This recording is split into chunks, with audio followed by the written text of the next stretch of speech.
Olá! Olá, bem-vindo ao Viver Sustentável. O Brasil possui uma enorme biodiversidade, mas a falta de políticas para sua proteção e o aproveitamento econômico facilitam a biopirataria. O tema do programa de hoje é a biopirataria de madeira e animais. Descubra como ocorre a biopirataria de animais silvestres. Veja de que forma a biopirataria influencia no aquecimento global. E assista à entrevista com o deputado federal Mendes Tami, que foi presidente da CPI da biopirataria. O Brasil tem uma das maiores biodiversidades do planeta, e isso tem despertado a cobiça do crime organizado. Os animais silvestres acabam virando mercadoria nas mãos dos criminosos. Pássaros, mamíferos, felinos, insetos, répteis, peixes são vítimas da vaidade humana. O tráfico de animais não é de hoje. A comercialização da fauna brasileira começou logo após o descobrimento do país. O Brasil se tornou alvo de exploração de seus colonizadores. As araras e os papagaios foram os primeiros a serem arrancados de seu habitat natural. Cruzaram o oceano e se espalharam pela Europa. Foi aí que se deu início ao tráfico de animais. Atualmente são retirados da natureza cerca de 38 milhões de animais anualmente. De cada 10 animais, 9 morrem antes de chegarem ao consumidor final. A retirada de qualquer animal silvestre de seu habitat natural constitui-se em crime e perde em números apenas para o tráfico de armas e drogas. Só no Brasil, essa atividade ilegal movimenta cerca de US$ 1,5 bilhão por ano. Algumas espécies brasileiras já foram extintas. Quando se acaba uma espécie, morre com ela todo o seu material genético, e isso jamais poderá ser criado novamente pelo homem. A maioria dos animais contrabandeados vem das regiões Norte, Nordeste e Centro-Oeste do Brasil e seguem para as regiões Sul e Sudeste. Através de portos e aeroportos, nossos animais são retirados ilegalmente do país para abastecer o mercado internacional. Para não serem descobertos, os criminosos utilizam técnicas cruéis, das quais os animais sofrem todos os tipos de maus-tratos. Para não fazer barulho, os papagaios são anestesiados, colocados dentro de tubos e ficam escondidos e sufocados no fundo das malas até o destino final.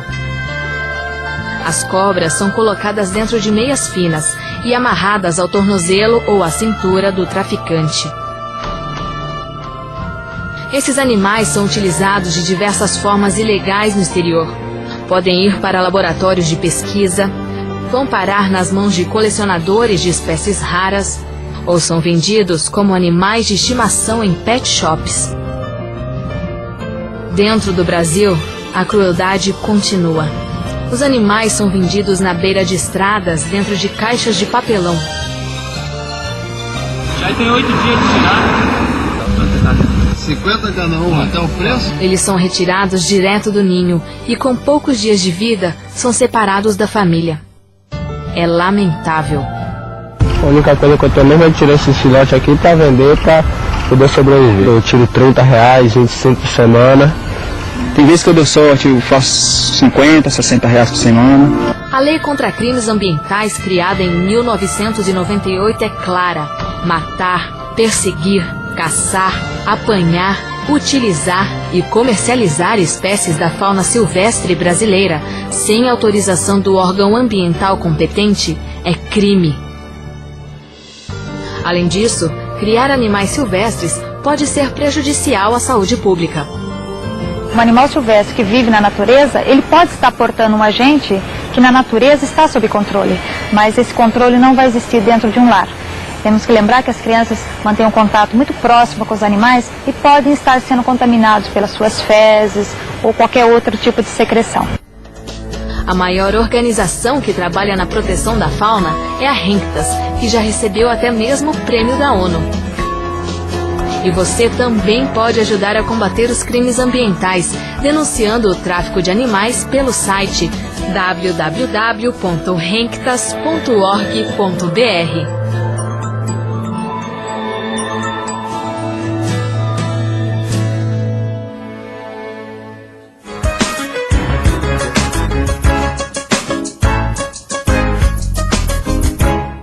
Meu nome é Fabrício, estudo na SPM, faço propaganda e marketing. Quero saber, deputado, qual é a dimensão do tráfico de animais no Brasil? O Brasil tem sido pilhado desde o seu descobrimento. Foi assim na época do Brasil Colônia, do Brasil Império, do Brasil República. Muitas vezes até com a conivência das autoridades. Hoje, estima-se que o tráfico de animais é a terceira fonte de recursos destas modalidades criminosas, só perdendo para o tráfico de drogas e para o tráfico de armas. Inclusive estimulado por dois fatores. O primeiro é o fato de sermos o detentor da maior biodiversidade do planeta. E, em segundo lugar, porque há um clima que facilita a sofisticação dessas instituições criminosas, que utilizam ONGs, pseudo-instituições de pesquisas, pseudo-instituições de desenvolvimento sustentado para promover a sua delinquência. Sob o manto da legalidade, escondida sob a desculpa de que há um interesse científico, um interesse de ecoturismo, um interesse de desenvolver, de promover a sustentabilidade, na verdade, muitas instituições funcionam como correias de transmissão do crime organizado. Meu nome é Renan, eu sou estudante. Eu queria saber por que tem aumentado o número de tráfico de animais no Brasil. A Polícia Federal tem procurado fazer um belo trabalho no combate a esse tipo de crime.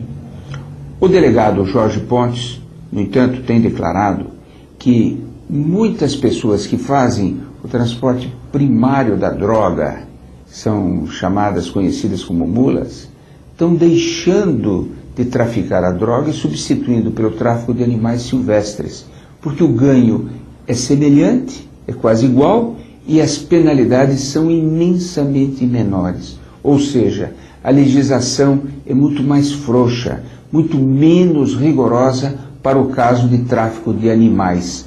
As multas são irrisórias e, em alguns casos, nem penalidade existe. O outro aspecto a se considerar é a demanda das famílias, o desejo das famílias brasileiras e no exterior de ter em casa um animal silvestre. Isso é um malefício, é muito maléfico, porque estimula o contrabando, o tráfico desses animais. Resultado, mais de 200 espécies da nossa fauna estão ameaçadas de extinção. No próximo bloco você vai ver como acontece a biopirataria de madeira. Continue aí. O Viver Sustentável pergunta: qual animal brasileiro abaixo está entre os mais contrabandeados no mundo? Letra A, bem-te-vi. B, tatu. C, capivara. Ou letra D, mico-estrela? A resposta correta você confere no próximo bloco.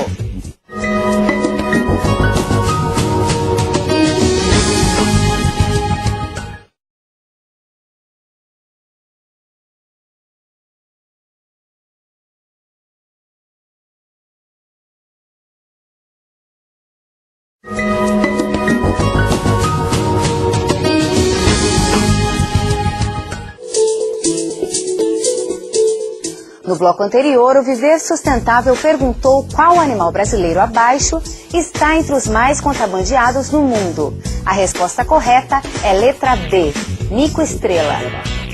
O Viver Sustentável está de volta com o tema biopirataria.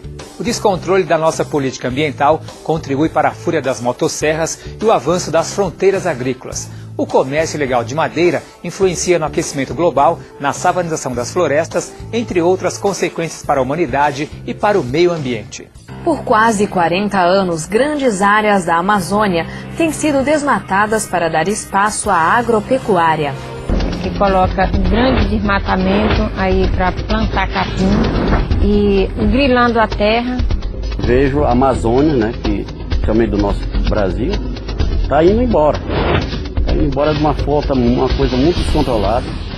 O desmatamento pode ser dividido em duas categorias: as queimadas e o corte de árvores. As queimadas acabam destruindo todas as árvores, plantas e matam os animais que vivem naquele ecossistema. São feitas geralmente para limpar os terrenos que serão usados pelo gado e para a plantação de grãos. O corte de árvores ou o derrubamento das florestas podem se enquadrar num outro crime ambiental, a biopirataria de madeira. Esse comércio ilegal está atrelado à falsificação de documentos que atestam a origem do produto. O certificado emitido legalmente pelo IBAMA tem sido facilmente falsificado, abrindo espaço então para a biopirataria. Hoje a Amazônia virou uma terra sem lei. Áreas enormes da Amazônia, você não tem a presença do Estado. E quando o Estado aparece, aconteceu com a gente em Medicilândia, o Estado vira refém de gente que acha que eles são donos da lei, acha que a Constituição não vale. Em Juína a Constituição não vale, em Medicilândia a Constituição não vale, em Novo Progresso a Constituição não vale. Se você for nas áreas de conflito da Amazônia, você vai ver que não tem a presença do Estado é uma ficção. A Constituição é uma ficção. O que não é ficção, a boca da revolta. As espécies mais contrabandeadas são aquelas que já se encontram no estágio de alerta de extinção. Árvores como o jacarandá, o pau-brasil e o mogno são consideradas madeiras nobres e são frequentemente vendidas ilegalmente para o mercado internacional. O tráfico de madeira é crime e pode acarretar em multa, apreensão do produto e prisão. Desmatamento não faz sentido. Desmatamento não faz sentido do ponto de vista ambiental, é um desastre. Não faz sentido do ponto de vista social, prejudica as comunidades. Não faz sentido do ponto de vista econômico, não traz riqueza para o país. Não faz sentido do ponto de vista legal, contribui para a perda de governança. Desmatamento é uma coisa completamente sem sentido. Absolutamente sem sentido.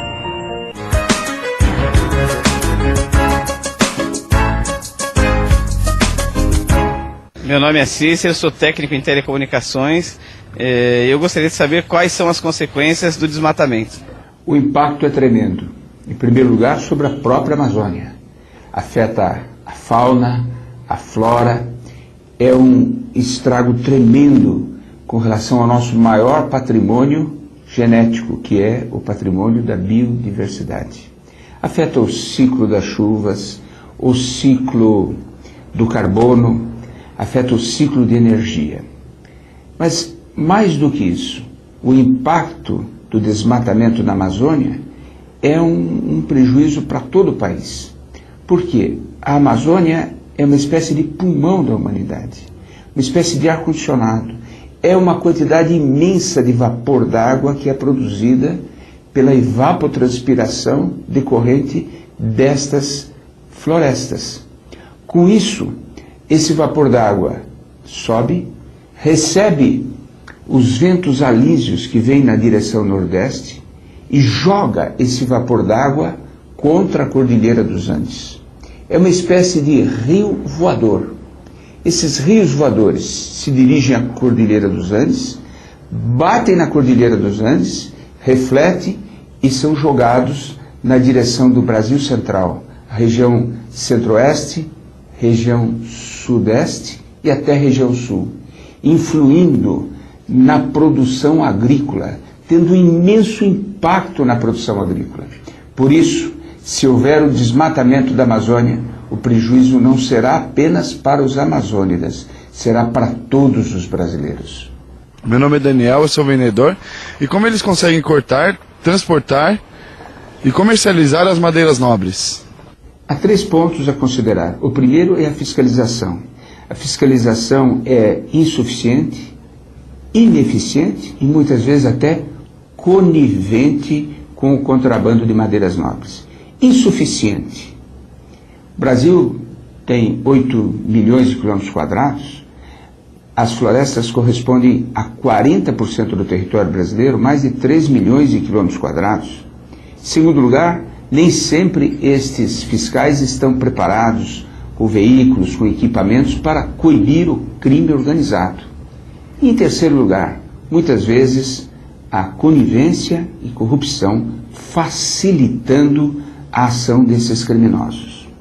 O segundo ponto são os canais de comercialização. Existe um comércio que aceita comprar essa madeira sem o certificado de origem. E o terceiro ponto, uma rede de falsificação dos certificados de origem. Por tudo isso, a Polícia Federal tem um imenso trabalho para coibir o contrabando de madeiras nobres. Sem coibir estas práticas criminosas, fica difícil até o esforço nacional para implantar uma economia da floresta, de tal forma que uma árvore em pé, valha mais do que uma árvore derrubada. No próximo bloco, você assiste a entrevista com o deputado federal Mendes Tame, que foi presidente da CPI da biopirataria. Fique ligado. Olho vivo, consumidor. O Brasil abriga mais de 10% dentre 1 milhão e 400 mil seres vivos catalogados no planeta. Na classificação mundial em diversidade de espécies, somos o primeiro em primatas, borboletas e anfíbios. A cada ano, um número incalculável de filhotes é retirado das matas para serem vendidos. Para os traficantes, nossos animais silvestres não passam de mercadoria. Não estimule esse mercado.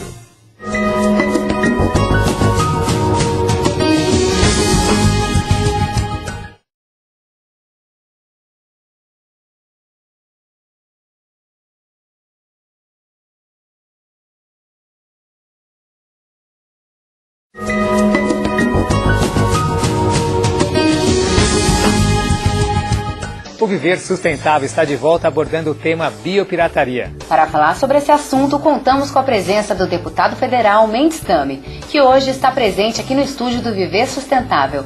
É um prazer recebê-lo aqui, Tame. É um prazer estar aqui no estúdio do Viver Sustentável. Professor Mendes Tame, existe alguma legislação para combater a biopirataria? Em primeiro lugar, nós temos que entender que a biopirataria tem 3 vertentes. Primeiro, o tráfico de animais silvestres, o tráfico de madeiras nobres e, além disso, o tráfico de material genético. No caso dos animais silvestres, nós temos uma legislação, a meu ver, insuficiente, as penalidades são muito pequenas, as multas irrisórias, em alguns casos até a prisão é relaxada logo depois do flagrante. No caso das madeiras nobres, também existe uma legislação que precisa ser aperfeiçoada da mesma forma que a de animais silvestres, principalmente no caso do fiel depositário. Quando uma madeira é apreendida, quem é que fica com essa madeira? O próprio infrator? Ou há uma permissão legal para se licitar e deixar com uma empresa especializada a guarda dessa madeira? E no terceiro caso, o tráfico de material genético, a biopirataria do nosso patrimônio genético, nós não temos legislação. A legislação é falha. Falta uma tipificação dos crimes e falta também uma lei de partição de benefícios. O senhor se referiu à lei de partição de benefícios. O que isso significa e quais as suas vantagens? No caso do material genético, muitas vezes o conhecimento agregado a esse material foi desenvolvido por uma comunidade indígena ou uma comunidade tradicional, que sabe que aquele produto, ou aquele extrato, ou aquela planta, ou aquela enzima é útil para determinada finalidade, seja uma finalidade medicinal, ou fitoterápica, ou na cosmética, em suma, que possa ter um valor esse conhecimento dessa comunidade. No entanto, a legislação não prevê como que vão ser compartilhados os ganhos do aproveitamento daquele conhecimento. Com isso, as comunidades não ganham nada, não entram em acordo com laboratórios brasileiros ou até do exterior, e nós não conseguimos também receber nada para o país. Até hoje, quando se aproveitou algum conhecimento, algum material genético para produzir um remédio, um princípio ativo ou qualquer produto, aquelas comunidades que desenvolveram esse conhecimento nada receberam. Deputado, o que ocorre quando uma pessoa é pega contrabandeando material genético? Não há uma legislação no Brasil que tipifique o crime de contrabando, de tráfico de material genético. Por isso, é preciso enquadrar esse traficante como se ele estivesse traficando animais silvestres. Vamos dar um exemplo concreto. Um traficante é pego levando para o exterior centenas de ovos de aranhas. Não há uma legislação para o tráfico de ovos de aranhas, mas há para o tráfico de aranhas. Por isso, tenta-se enquadrá-lo como traficante de aranhas, sabendo que ovos de aranhas não são aranhas. Mas isso, além de dificultar que este traficante seja realmente condenado, porque ele consegue desqualificar a acusação, ainda abre um imenso vazio que é um estímulo à prática desses crimes. O Congresso está estudando uma legislação para tentar preencher essa lacuna. E sobre essa questão mesmo, o que a Câmara dos Deputados está fazendo para combater os crimes da biopirataria? São inúmeros os projetos que tramitam na Câmara e no Senado. Alguns corrigindo multas que estão defasadas, são valores irrisórios, outras aumentando as penas, alguns outros projetos tipificando melhor os crimes, porque não há crime se não houver uma lei que anteriormente o qualifique, o defina como crime. E no caso da biopirataria de material genético, há um imenso trabalho pela frente. Nós temos que definir uma legislação da partição de benefícios, definir os crimes. Em suma, há um trabalho imenso que precisa ser feito com a participação dos deputados, dos senadores e também do Poder Executivo, dos técnicos do IBAMA, dos técnicos do Ministério do Meio Ambiente, para que essa interação permita legislações que sejam realmente eficientes. A lei não resolve tudo. Preciso haver fiscalização, é preciso haver muito mais. Mas ela é absolutamente indispensável. Ela é necessária, mas não suficiente. E as legislações estaduais, elas são capazes de ajudar a combater a biopirataria? Muito, muito. Vamos dar um exemplo concreto. Há uma legislação estadual, uma lei estadual aprovada em São Paulo, que proíbe a comercialização de madeiras nobres sem o certificado de origem, sem que se comprove que aquela madeira tem uma origem legal. Não são só os estados, os municípios também podem ajudar na legislação e na fiscalização. Estas feirinhas de animais silvestres que existem em muitas cidades estão muitas vezes negociando, comercializando animais silvestres sem nenhuma autorização do IBAMA. Portanto, nós precisamos legislação nacional, estadual, em alguns casos até municipal, fiscalização e precisamos também um processo de conscientização ambiental.